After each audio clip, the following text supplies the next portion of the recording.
Salam hörmətli izləyicilər. Bugünkü mövzumuz ürək-damar xəstəliklərinin yaranmasının və yaxud ağırlaşmalarının qarşısının alınmasının profilaktikasıdır. Profilaktika ümumiyyətlə özü iki qrupa bölünür. Birincili və ikincili profilaktika. Birinci profilaktika ürək-damar xəstəliyi risk amilləri olan insanlara aiddir. Hansı ki, bunlara məsələn arterial hipertenziya, şəkərli diabet, tütün çəkən insanlar. İkincili profilaktika isə artıq ürək-damar xəstəliyi olan insanlarda aparılan profilaktikadır. Ümumiyyətlə ürəyin işemik xəstəliklərindən ölüm halları 50% risk amillərinə təsir etməklə, 40% hallarda isə dərman müalicəsini yaxşılaşdırmaqla əldə edilir. Bu da profilaktikanın nə qədər effektivli olduğunu sübut edir. Ürək-damar xəstəliyi baxımından risk altında olan insanlar, əsasən oturaq həyat keçirən insanlar, fiziki aktivliyi az olan insanlar, düzgün qidalanmayan insanlar, yanaşı olaraq arterial hipertoniya, şəkərli diabet, hiperlipidemiyası olan insanlardır. Ümumiyyətlə oturaq həyat tərzi keçirən insanlar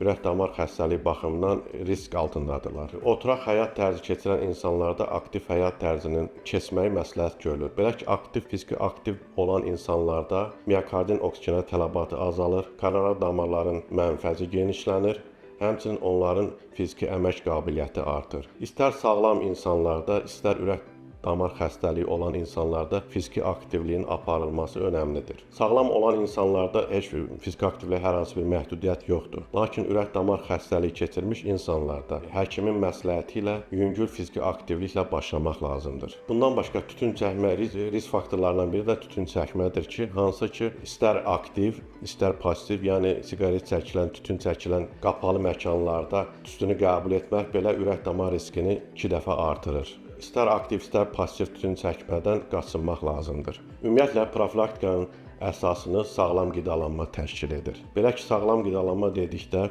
nə nəzərdə tutulur? Doymuş yağ turşularından mümkün qədər az istifadə etmək, gündəlik qida rasionunda xörək duzunun 5 qrama qədər azaldılması, qızardılmış yeməklərdə əsasən də təmiz zeytun yağından istifadə edilməsi məsləhət görülür. Bununla yanaşı, həftədə ən azı 2 dəfə dəniz məhsulları və əsasən də balıqdan istifadə daha məsləhətdir. Bununla yanaşı, gün ərzində 200 qrama qədər meyvə, tərəvəz məhsullarından istifadə edilməsi ürək-damar xəstəliyi riskinin azaldılmasında mühüm rol oynayır. Arterial hipertoniya da ürək-damar xəstəliyi risk amillərindən ən önəmlisidir ki, buna xüsusi nəzarət etmək lazımdır. Belə ki, arterial hipertoniyanın cüzi bir artması belə ürək-damar xəstəliklərində 2 dəfədən çox ölüm hallarına gətirib çıxarır. Arterial hipertoniyanın yüksək olması nəinki ürək-damar xəstəliklərinin, həmçinin digər xroniki böyrək çatışmamazlığının, insultların, periferik arterial xəstəliklərinin artmasına da səbəb olur. Gün ərzində ümumiyyətlə çalışmaq lazımdır ki, arterial təzyiqi normal hədlərdə, yəni normal hədd dedikdə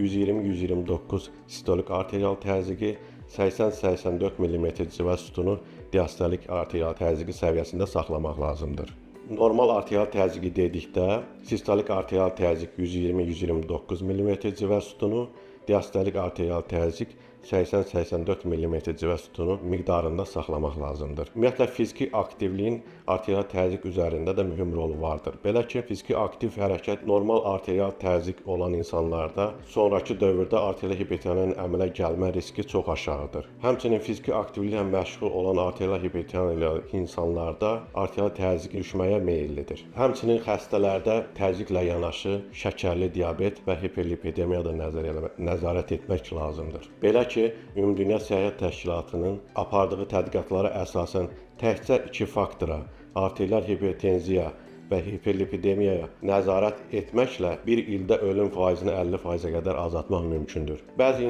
insanlar arasında yanlış belə bir fikir vardır ki, şəkərli diabeti varsa, insanlar mütləq müəyyən yaşdan sonra, məsələn 40-50 yaşdan sonra aspirin qəbul etməlidir. Bu fikir yanlışdır. Belə ki, şəkərli diabeti varsa və yanaşı hər hansı kardioloji risk amilləri yoxdursa, aspirinin qəbulu tövsiyə olunmur. Sonda qeyd etmək istəyirəm ki, kişilərdə 40 yaşdan yuxarı, qadınlarda 50 yaşdan yuxarı ildə bir dəfə kardioloji check-up dediyimiz müayinələrdən keçmələri məsləhətdir. Qadınlarda kişilərə nisbətən ürək-damar xəstəlikləri 10 il gec baş verir. Bu da onlarda estrogenlə izah olunur. Lakin menopauzadan sonra qadınlarda kişilərə nisbətən ürək-damar xəstəlikləri daha çox rast gəlinir. Həmçinin ürək-damar xəstəlikləri baxımından risk amillərindən ürək-damar xəstəliyi olan insanlarda artıq çəkirlik ölümü 2 dəfə artırır. Belə ki, ürək-damar xəstəliyi olan insanlarda bədən kütləsinə mütləq fikir verilməlidir. Bədən kütlə indeksi 20-25 olan insanlarda bu baxımdan ölüm daha aşağıdır. Həmçinin